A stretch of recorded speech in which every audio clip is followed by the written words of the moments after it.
السلام کی شہزادیوں، ایک کفن چور کے ٹوٹے دل پر مغفرت کا سایہ، ایک واقعہ لکھا ہے۔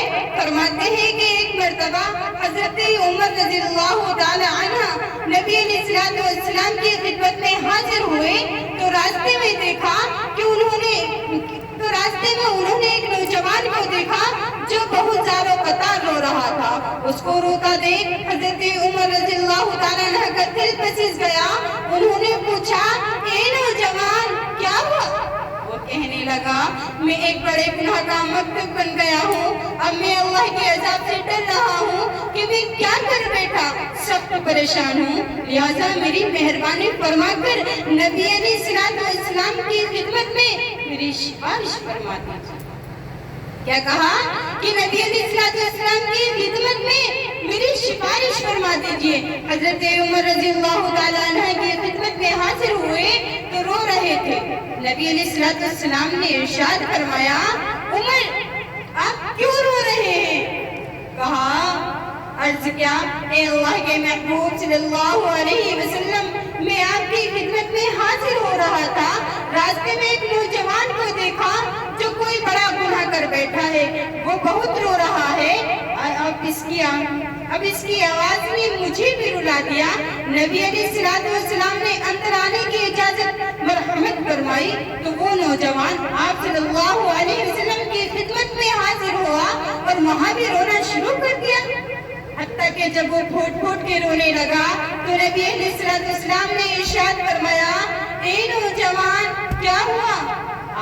اس نے کہا، اے اللہ کے محبوب صلی اللہ علیہ وسلم، میں بہت بڑا گناہ کر بیٹھا ہوں۔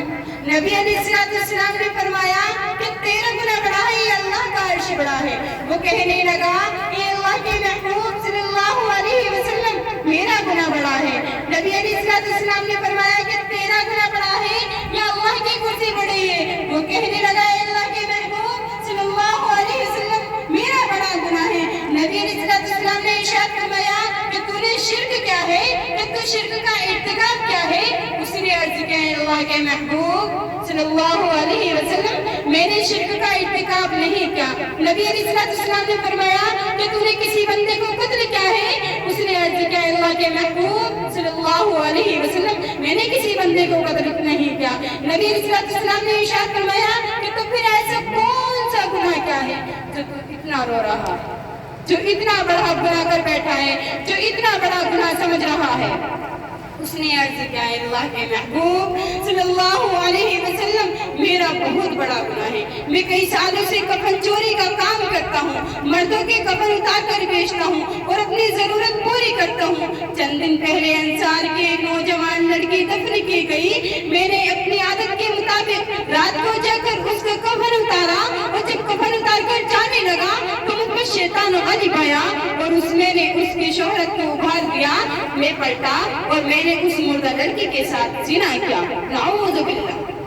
جب وہ زنا کر کے اٹھنے لگا تو مجھے یوں آواز آئی کہ جیسے کہ وہ لڑکی بول رہی ہے اور کہہ رہی ہے، اے اللہ کے بندے، کیا کہ اے اللہ کے بندے، تو نے مجھے مردوں کے مجمع میں ننگا کر دیا ہے اور قیامت کے دن اللہ تبارک و تعالیٰ کے حضور حالت جنابت میں کھڑے ہونے پر مجبور کر دیا ہے۔ اب اس کی وجہ سے میرے دل پر ایسا روب ہے کہ میں سمجھتا ہوں کہ مجھ پر اللہ تبارک و تعالیٰ کا غضب ہے اور میں اللہ تبارک و تعالیٰ کی پکڑ میں ہوں۔ جب وہ نبی علیہ السلام نے یہ سنا تو آپ کو بہت بڑا تعجب ہوا اور آپ صلی اللہ علیہ وسلم نے فرمایا کہ تو نے بہت بڑا گناہ کیا ہے۔ کیا کہا کہ تو نے بہت بڑا گناہ کیا ہے، تو نے مردہ لڑکی کے ساتھ ایسا سلوک کیا ہے۔ جب اللہ کے محبوب صلی اللہ علیہ وسلم نے بھی یہ فرمایا کہ تو نے بہت بڑا گناہ کیا ہے تو وہ نوجوان اٹھا اور روتا ہوا باہر چلا گیا۔ اس نے سوچا کہ اس وقت اللہ کے محبوب صلی اللہ علیہ وسلم ناراض ہیں، کہیں کوئی ایسی بات زبان سے نہ نکل جائے کہ جس سے میری بربادی کا سبب بن جائے، اس لیے وہ باہر چلا گیا۔ جب وہ باہر نکلا تو سیدھا پہاڑوں میں چلا گیا. وہ نوجوان 40 دن تک نمازیں پڑھتا رہا, سجدے کرتے رہا اور معافی مانگتا رہا. اس کے دل کو آگ لگی ہوئی تھی اور رو رو کر اللہ تبارک و تعالیٰ کو مناتا رہا. وہ اللہ کے سامنے عاجزی کرتا رہا کہ میرے اللہ, کہ میرے مالک, میں آپ کے محبوب صلی اللہ علیہ وسلم کی خدمت میں بھی حاضر ہوا تھا اور انہوں نے بھی فرمایا یہ تیرا بہت بڑا گناہ ہے. اے اللہ کے محبوب, میں اب کہاں جاؤں؟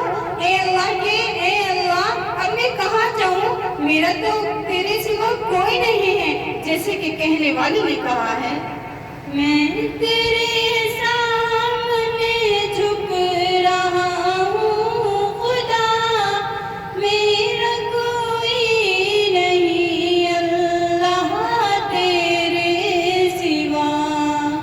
میں تیرے سامنے جھک رہا ہوں خدا, میرا کوئی نہیں اللہ تیرے سوا. جب اس نے 40 دن تک معافی مانگی اور اللہ تبارک و تعالیٰ کو مناتا رہا تو نبی علیہ السلام کے بعد جبرائیل علیہ السلام تشریف لائے. جبرائیل علیہ السلام کی خدمت میں اللہ تبارک و تعالیٰ کا سلام پیش کیا اور عرض کیا, اے اللہ کے محبوب صلی اللہ علیہ وسلم, اللہ رب العزت نے پوچھا ہے کہ محبوب بتائے کہ ایک مخلوق کو آپ نے پیدا کیا ہے یا میں نے پیدا کیا ہے. کیا پوچھا کہ آپ کیا